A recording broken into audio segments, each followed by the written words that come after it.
தஞ்சையில் உள்ள நேரடி நெல் கொள்முதல் நிலையங்களில் எதிர்க்கட்சித் தலைவர் எடப்பாடி பழனிசாமி ஆய்வு மேற்கொண்டு வருகிறார். காட்டூர் பகுதியில் உள்ள நெல் கொள்முதல் நிலையத்திற்கு நேரில் சென்று அவர் ஆய்வு மேற்கொண்டு வருகிறார். கூடுதல் விவரங்களுடன் இணைகிறார் செய்தியாளர் பாரிகார்த்திக். வணக்கம். தொடர்ந்து பல்வேறு நெல் கொள்முதல் நிலையங்களில் நெல் கொள்முதல் செய்யப்படாமல் மழையில் நனைந்து முளைக்க தொடங்கியிருப்பதாக விவசாயிகள் குற்றம் சாட்டி வருகின்றனர். இந்த நிலையில தற்போது இபிஎஸ் அங்கே நேரில் சென்று ஆய்வு மேற்கொண்டு வருகிறார். களத்தில் அவருடன் யார் யாரெல்லாம் இருக்கிறார்கள்? முழு விவரம் என்ன?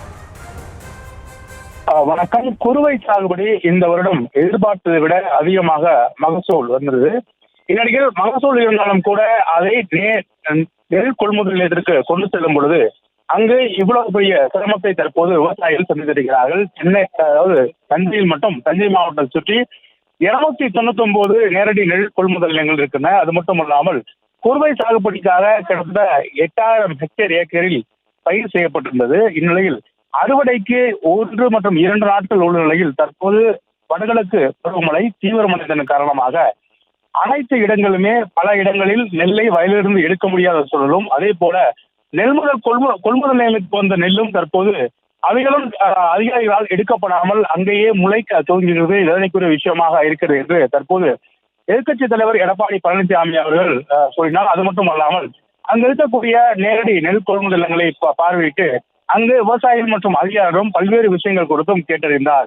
மேலும் தொடர்ச்சியாக தஞ்சை, திருவாரூர், நாகை என இந்த 3 மாவட்டங்களில் இருக்கக்கூடிய பல்வேறு நெல் கொள்முதல் நிலையங்களுக்கும் செல்ல இருக்கிறார். முதற்கட்டமாக தஞ்சை மாவட்டம் காட்டூர் இருக்கக்கூடிய நெல் கொள்முதல் நிலையத்தில் சந்தித்து பல்வேறு விஷயங்கள் கொடுத்து அதிகாரிடம் கேட்டறிந்தார். உடனடியாக இந்த நெற்களை எடுத்துக்கொள்ள வேண்டும் என்றும் கோரிக்கை வைத்தார். அது மட்டுமல்லாமல் டெல்டா மாவட்டம் முழுவதுமே பல இடங்களில் நெல்லை எடுக்க முடியாமல் சாலைகளில் கொட்டி வைத்திருக்கக்கூடிய நெல்லையும் எடப்பாடி பழனிசாமி அவர்கள் பார்த்துவிட்டு சென்றார். அது மட்டுமல்ல, அந்த நெல் கொள்முதல் நிலையங்களை சுற்றி இருக்கக்கூடிய பல இடங்களில் நெல்லை போர் போல குவித்து வைத்து அதன் மேல சீட் வைத்து பாதுகாக்க ஒரு சூழல் ஏற்பட்டிருக்கிறது. அதன் அடிப்படையிலே தொடர்ச்சியாக டெல்டா மாவட்டங்கள் முழுவதும் அங்கு இருக்கக்கூடிய அனைத்து நெல் கொள்முதல் நிலையங்களும் தற்போது எடப்பாடி பழனிசாமி அவர்கள் பார்வையிட்டு வருகிறார்.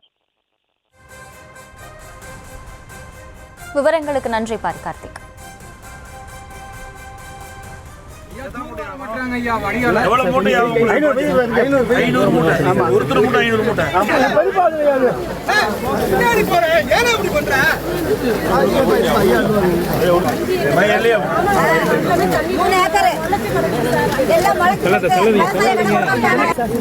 எத்தனை மூட்டை? எத்தனை ஏக்கரு? 5 ஏக்கர். 5 ஏக்கர் நெல்ல முளைச்சு போச்சு. எவ்வளவு மூட்டை? 500 மூட்டை. ஒருத்தர் மூட்டை 500 மூட்டை.